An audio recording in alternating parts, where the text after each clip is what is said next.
Hi hello welcome back to time to ട്രാവലിലേക്ക് എല്ലാവർക്കും സ്വാഗതം കേട്ടോ.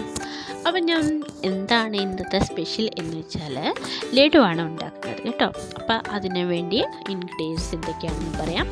Basin, sugar, cashew nut, kismis, ghee, അങ്ങനെയുള്ള കുറച്ച് സാധനങ്ങൾ മാത്രമേ ഉള്ളൂ.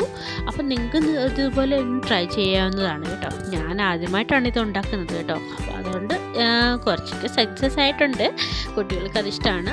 അവർ എക്സാമൊക്കെ പരീക്ഷയിലൊക്കെ എഴുതിയപ്പം നല്ല മാർക്ക് കിട്ടിയപ്പം എൻ്റെ മോൻ പറഞ്ഞു അത് ലഡു വേണമെന്നൊക്കെ ആഗ്രഹം പറഞ്ഞപ്പം ഞാൻ ചുമ്മാ ഒന്ന് ട്രൈ ചെയ്തതാണ് കേട്ടോ. അപ്പോൾ അതിലൊക്കെ മിസ്റ്റേക്ക് ഉണ്ടെങ്കിൽ ഒന്ന് പറയാൻ ക്ഷമിക്കണം കേട്ടോ. അപ്പം ഞാൻ തുടങ്ങാം. ഇതിപ്പം നമ്മൾ കടലമാവ് ആണെങ്കിൽ ആദ്യം നമ്മൾ കുറുക്കി ലൈറ്റായിട്ട് കുറുക്കി ലൂസ് പോലെ ആകണം. എങ്കിൽ നമുക്കത് ഒഴിച്ച് നമുക്ക് ഉണ്ടാക്കാനായിട്ട് പറ്റത്തുള്ളൂ. അപ്പോൾ നമ്മൾ കിഴുത്തിയുള്ള ഹോളുള്ള തവി വെച്ചിട്ട് നമ്മൾ എണ്ണയ്ക്കകത്തിട്ടിട്ട് വറുത്തെടുക്കണം. കുറച്ച് കഴിഞ്ഞിട്ട് നമുക്ക് പഞ്ചസാരയിൽ കുറച്ച് ഫുഡ് കളറോട് ഞാൻ ചേർക്കുന്നുണ്ട്. അപ്പോൾ അത് യെല്ലോ കളർ ആകത്തുള്ളൂ. പിന്നെ നമുക്ക് പഞ്ചസാര മിക്സിയിലിട്ട് ഏലക്ക ഇട്ടിട്ട് ഒന്ന് പൊടിച്ചെടുത്തിട്ട് ബാക്കി നമ്മൾ വറുത്ത് വെച്ചിരിക്കുന്ന ലഡു ആണെങ്കിൽ ഇതിനകത്ത് ചേർത്ത് ഒന്നുകൂടി പൊടിച്ച് ക്രഞ്ചി ആകണം.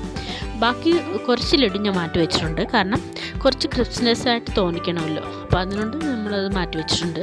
പിന്നെ നമുക്ക് പഞ്ചസാര നമ്മുടെ കയ്യിൽ ഒട്ടുന്ന ഒരു പരുവാകുമ്പോഴത്തേക്കും കുറച്ച് ചെറിയ ചൂടോടെ നമ്മൾ അതിനകത്തിട്ട് ഒഴിച്ചിട്ടൊന്ന് ഇളക്കിയെടുക്കണം.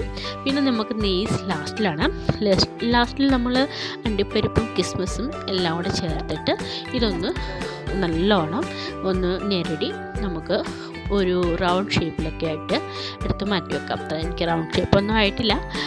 ഇത് കുട്ടികളുടെ സന്തോഷമാണല്ലോ. അപ്പോൾ അവരുടെ എന്താണ് അഭിപ്രായം നമുക്കൊന്ന് കേട്ടു നോക്കാം. അത് നോക്കി തിന്ന് നോക്കിക്കുന്നത് എങ്ങനെയുണ്ടെന്ന് പറഞ്ഞു.